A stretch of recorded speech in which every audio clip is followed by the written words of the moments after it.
Hello दोस्तों, कैसे हैं आप सब लोग। आशा है अच्छे होंगे। स्वागत है आप सबका एजुकेशन चैनल पर, जिसमें हम नए वीडियो के साथ नए पार्ट को शुरू करने जा रहे हैं। तो वीडियो को शुरू करने से पहले चैनल को सब्सक्राइब कर लीजिए। आइए शुरू करते हैं। जो है MP बोर्ड भाषा भारती कक्षा 7 हिंदी विशिष्ट। आइए देखते हैं इसके पार्ट को। पाठ 20, महान वैज्ञानिक डॉक्टर चंद्रशेखर वेंकट रमन। तो आइए जानते हैं इस पाठ के माध्यम से वेंकट रमन जी के बारे में। 19वीं सदी में अंग्रेज़ों ने आधुनिक शिक्षा के लिए भारत में कुछ अच्छे कॉलेज स्थापित किए थे। इन्हीं कॉलेजों में से एक था मद्रास चेन्नई का प्रेसिडेंसी कॉलेज। इस कॉलेज में आधुनिक विज्ञान की जानकारी पाकर हमारे देश में भी अनेक वैज्ञानिक आविष्कार हुए। इस ख्याति प्राप्त वैज्ञानिकों में प्रसिद्ध नाम है डॉक्टर चंद्रशेखर वेंकट रमन का, जिन्होंने विज्ञान जगत में गौरव प्राप्त कर भारतीयों का मस्तक ऊंचा किया।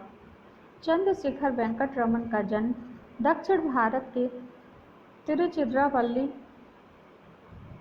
नगर में 7 नवंबर 1888 में हुआ था। इनके पिता श्री चंद्रशेखर अय्यर एक साधारण आदमी थे। पहले वे तिरुचिरापल्ली के एक हाई स्कूल में अध्यापक थे। बाद में वे विशाखापट्टनम के एक कॉलेज में भौतिकी के प्राध्यापक हो गए। रमन की माता का नाम श्रीमती पार्वती अम्मल था। रमन बचपन से ही बहुत प्रतिभाशाली थे।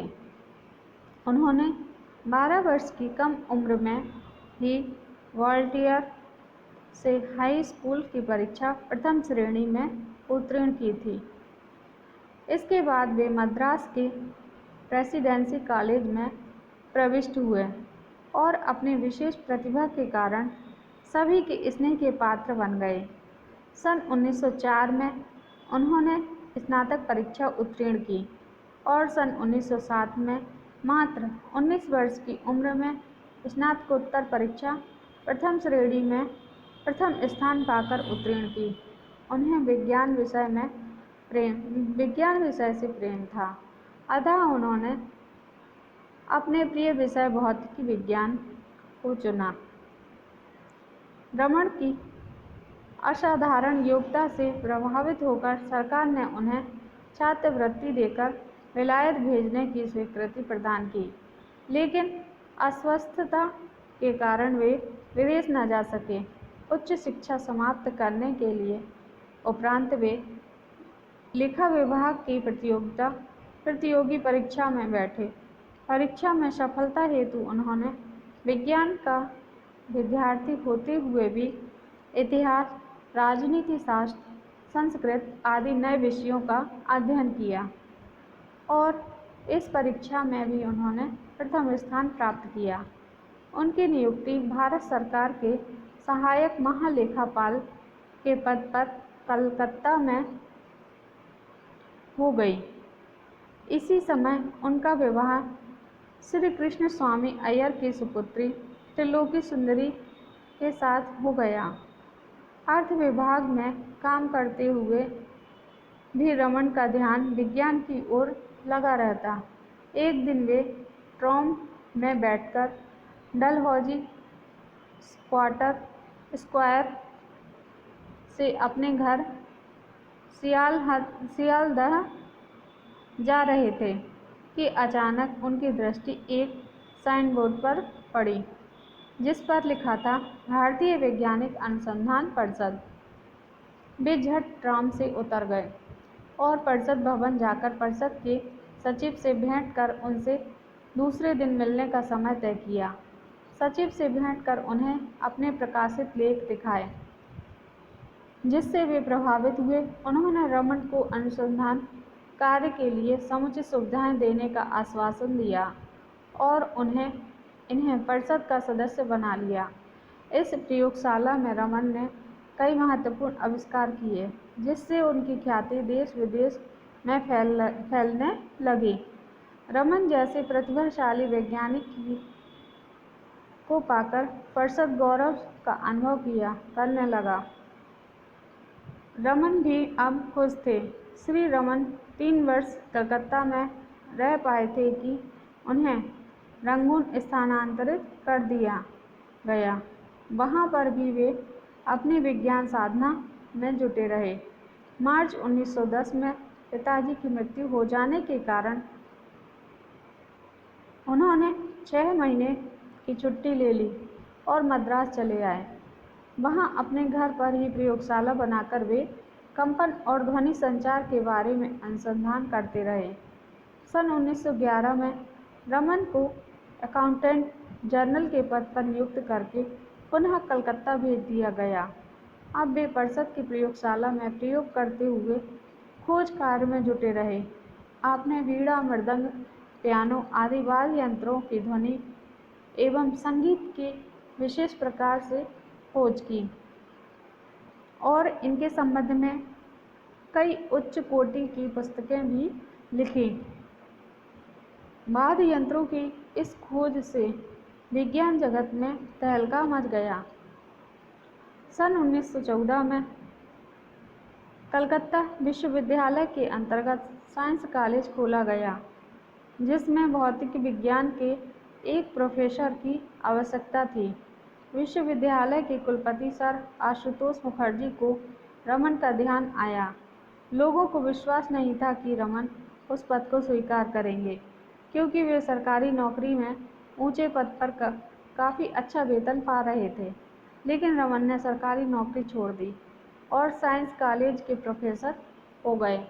29 वर्ष की आयु में जुलाई 1917 में उन्होंने कलकत्ता विश्वविद्यालय में कार्य करना शुरू किया। सन 1921 में रमन पहली बार विदेश गए। उस समय ब्रिटिश साम्राज्य को विश्वविद्यालयों का सम्मेलन ग्रेट ब्रिटेन में हुआ, जिसमें रमन को अपने विश्वविद्यालय का प्रतिनिधित्व करने का अवसर मिला। रमन के विद्वतापूर्ण व्याख्यान सुनकर वहाँ उपस्थित विद्वान बहुत प्रभावित हुए। उनकी बहुमूल्य सेवाओं के उपलक्ष्य में कलकत्ता विश्वविद्यालय ने इन्हें सन 1921 में डॉक्टर ऑफ साइंस की उपाधि से सम्मानित किया और सन 1924 में लंदन की रॉयल सोसाइटी ने उन्हें अपना फेलो चुना। इसी वर्ष प्रकाश संबंधी खोजों के विषय में भाषण के लिए वे कनाडा गए। इस यात्रा के समय जब उनका जहाज भूमध्य सागर से गुजर रहा था, तो सागर के नीले रंग को देखकर वे गहरे चिंतन में डूब गए। इस नीले रंग का कारण क्या है? उस समय तक उस प्रश्न का किसी के पास संतोषजनक उत्तर नहीं था। रमन इसकी खोज में जुट गए और 7 साल तक कड़ी मेहनत के बाद उन्होंने इसका हल खोज निकाला। उनकी यह खोज रमन प्रभाव के नाम से प्रसिद्ध हुई, जिसे उन्होंने 1928 में ईस्वी में प्रकाशित किया। रमन प्रभाव की खोज 28 फरवरी 1928 ईस्वी में हुई। इसलिए इस महान घटना की याद में 28 फरवरी को राष्ट्रीय विज्ञान दिवस के रूप में मनाया जाता है। सन 1929 में रमन को ब्रिटिश सरकार ने सर की उपाधि से सम्मानित किया। रमन प्रभाव की खोज के लिए उन्हें सन 1930 ईस्वी में भौतिक विज्ञान का नोबेल पुरस्कार दिया गया। यद्यपि सन 1913 में साहित्य के क्षेत्र में नोबेल पुरस्कार रवींद्रनाथ टैगोर को मिल चुका था, फिर भी विज्ञान के क्षेत्र में नोबेल पुरस्कार पाने वाले डॉक्टर रमन ने यह पुरस्कार और पदक स्टॉकहोम जाकर वहाँ के राजा के हाथों प्राप्त किया।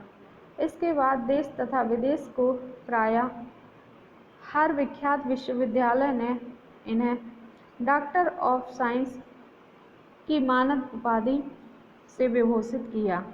सन 1930 के बाद उन्होंने खोज की कि आँखों के पीछे पर्दे का दृश्य ठीक प्रकार कैसे अंकित होता है। उन्होंने हीरो और गुलाब के फूलों पर भी नई और महत्वपूर्ण जानकारी दी। डॉक्टर रमन ने अब सरकार का आग्रह मानकर तत्कालीन विश्वविद्यालय से अवकाश ले लिया और सन 1933 से Indian institute of science Bengaluru में अनुसंधान कार्य का संचालन शुरू कर दिया। सन 1943 में इन्होंने एक स्वतंत्र संस्थान रमन रिसर्च इंस्टीट्यूट स्थापित कर वैज्ञानिक अनुसंधान कार्य किया। इनकी प्रतिभा और खोजों के फलस्वरूप सन 1954 में भारत सरकार ने उन्हें भारत रत्न उपाधि प्रदान की। सोवियत रूस ने सन 1957 में डॉक्टर रमन को लेनिन शांति पुरस्कार से सम्मानित किया। इस पुरस्कार को लेने के लिए वे पत्नी के साथ 3 माह की यूरोप यात्रा पर गए। पुरस्कार ग्रहण करते समय उन्होंने कहा था, मैंने अपने ज्ञान का उपयोग सैनिकों कार्यों के लिए कभी नहीं किया। मैंने हमेशा यही कोशिश की कि मेरी खोजों का इस्तेमाल रचनात्मक कार्यों में हो और इससे मानव जाति का कल्याण हो। 21 नवंबर 1970 को डॉक्टर रमन का पार्थिव शरीर पंच तत्व में विलीन हो गया। वे इस समय 82 वर्ष के थे। डॉक्टर रमन देश के महान वैज्ञानिक थे। उनका विश्वास था कि इस देश के प्रतिभाओं में कमी नहीं है। वे चाहते थे कि हमारा देश वैज्ञानिक खोजों के मामले में अपने पैरों पर खड़ा हो और विदेशों का मुंह न ताकना पड़े। देशवासियों का यह पुनीत कर्तव्य है कि सभी उनके इस विश्वास को कायम रखें। रमन प्रभाव। जब एक रंगी प्रकाश की किरण किसी पारदर्शक पदार्थ से गुजरती है, तब उस किरण का एक भाग रास्ते में फैल जाता है। इस फैले हुए प्रकाश की तरंग की लंबाई प्रारंभिक प्रकाश की तरंग की लंबाई से अधिक होती है। इस कारण यह दूसरा रंग प्रारंभिक रंग से भिन्न होता है। ऐसा उस द्रव्य के आंतरिक विशेषताओं के कारण होता है। इस महत्वपूर्ण खोज को ही रमन प्रभाव या रमन चमत्कार कहा गया। नोबेल पुरस्कार। अल्फ्रेड नोबेल नाम के वैज्ञानिक ने विस्फोटक द्रव्य डायनामाइट की खोज की थी। उन्होंने जीवन के अंतिम दिनों में अपना सारा धन एक संस्था के सुपुर्द कर दिया। इच्छा प्रकट की कि इस धन के ब्याज से हर वर्ष संसार के श्रेष्ठ वैज्ञानिकों को और साहित्यकारों को पुरस्कार दिए जाएं।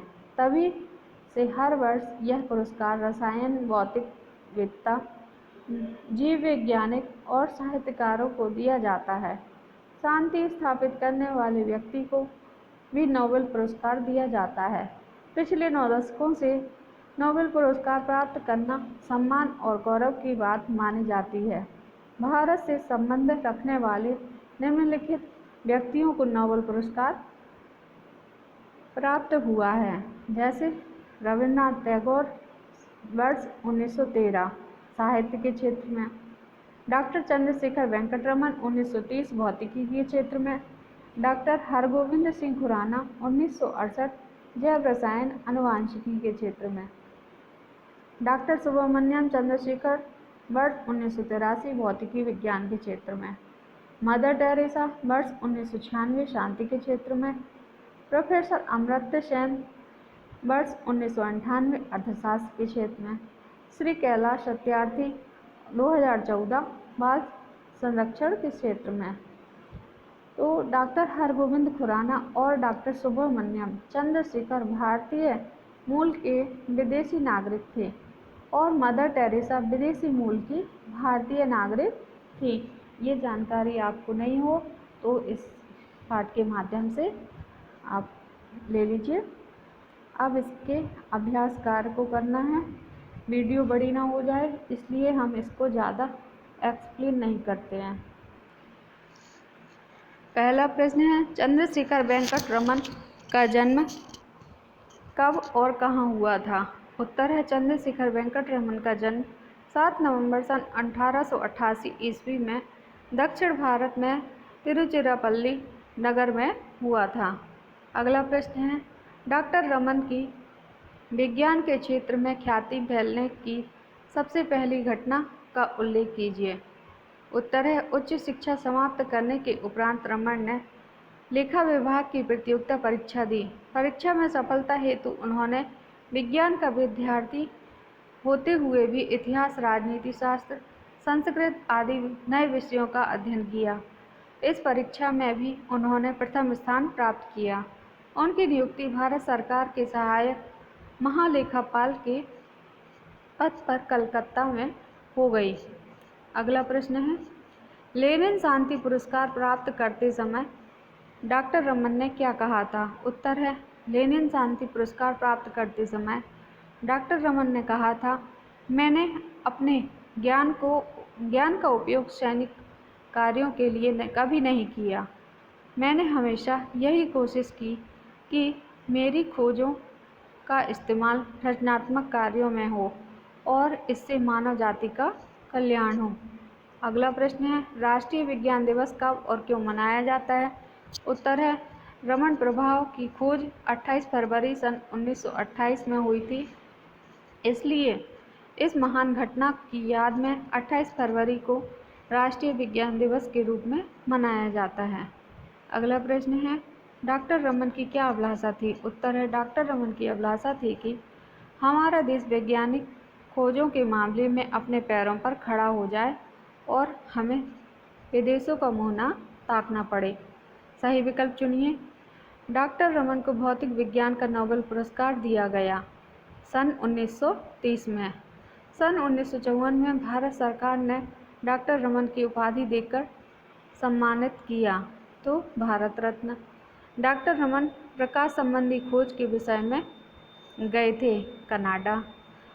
रमन प्रभाव की खोज हुई थी 28 फरवरी 1928 को।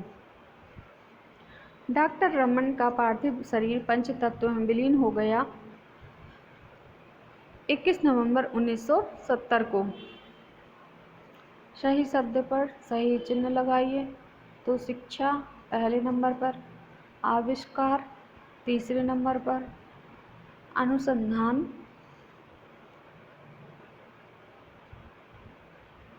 तीसरे नंबर पर, आशुतोष तीसरे नंबर पर, पुरस्कार चौथे नंबर पर। देख लीजिए आपके, ये आप कर लीजिए। हम आगे के प्रश्नों को करते हैं।